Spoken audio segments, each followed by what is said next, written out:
Hello, today I'm going to walk you through how to submit a request for PD funds for taking a course or a workshop that costs money and is not offered within our SU.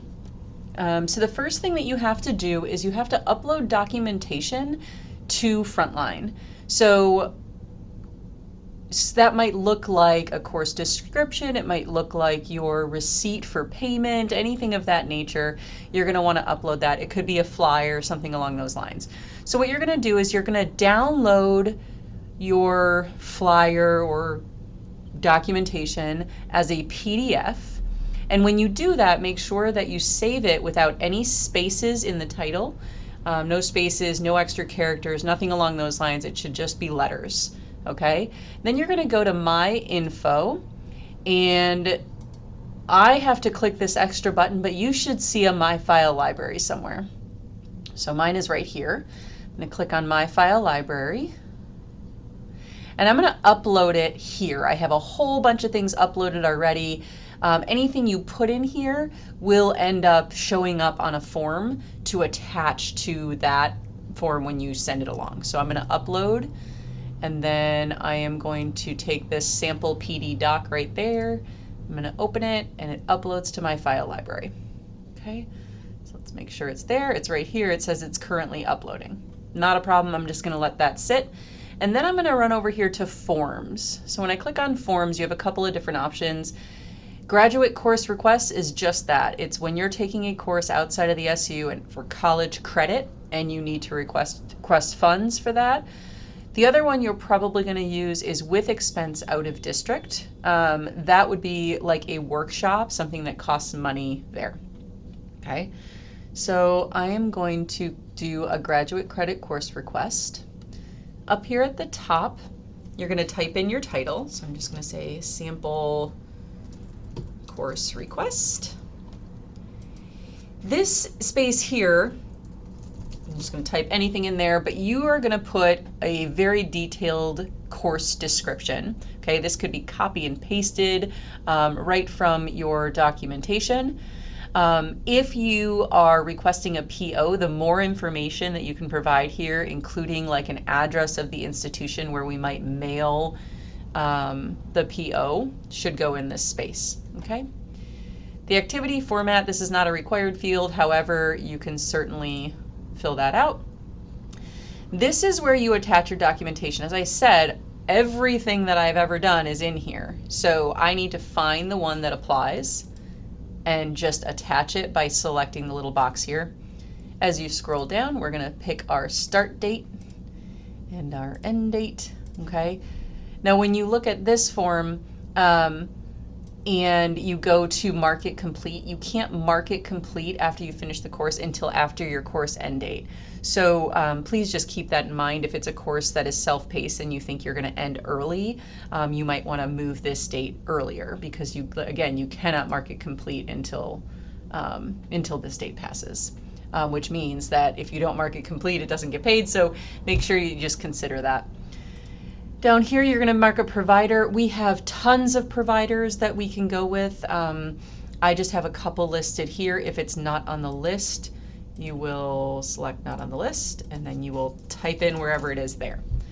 The provider email address is important, because if you're requesting a purchase order, Kylie in purchasing can send the purchase order directly to the institution if you provide their email. Okay. Down here, this is where you need to mark whether you're requesting for reimbursement or requesting a purchase order. If you're requesting reimbursement, this means you're paying out of pocket to start, and then you're going to, once you finish your course, you'll provide us with the documentation that you scored a B or better, or C or better, and then you will get reimbursed that money.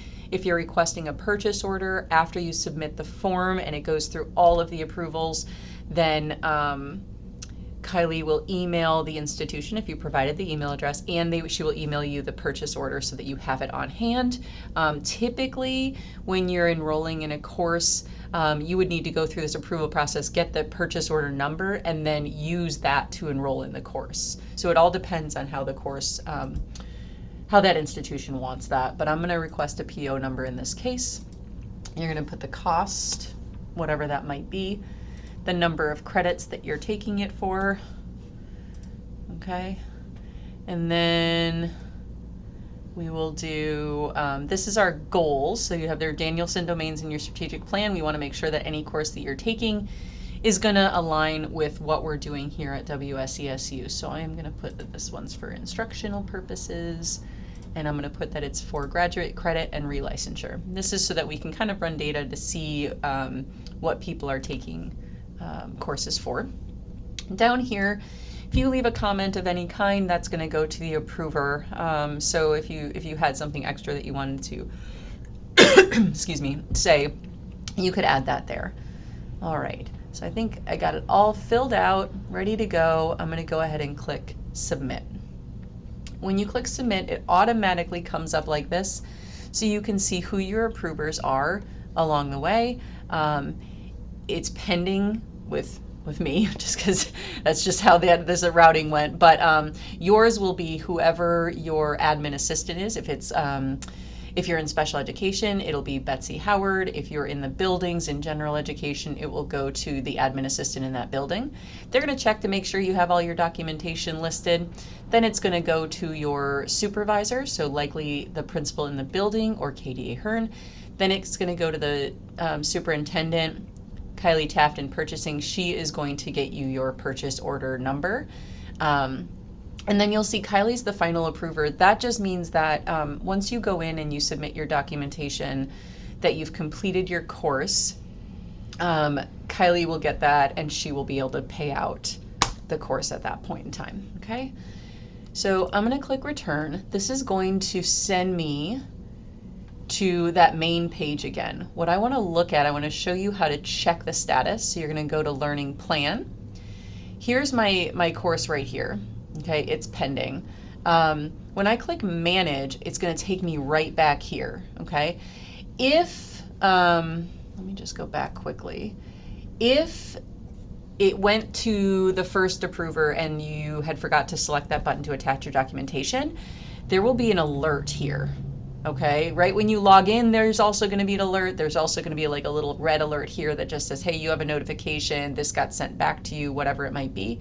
And when you go in, it'll be the alert, the comment, the reason for them asking for more information will be listed right here under comments. Okay, so you'll be able to check that and say, I forgot to attach my documentation. If that were the case, you can revise and resubmit the form. This is going to start the approval process back over again. That's why we try to catch everything right at the very beginning, so that you're not getting through the approval process and then submitting again.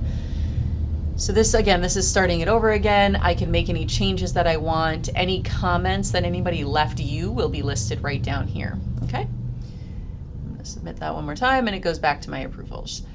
So when you are done with your course, when you've taken it, when you have your grade or whatever, you're going to upload that grade, that transcript or proof of completion. It might be a certificate, again, to my file library right here. You'll upload it. Then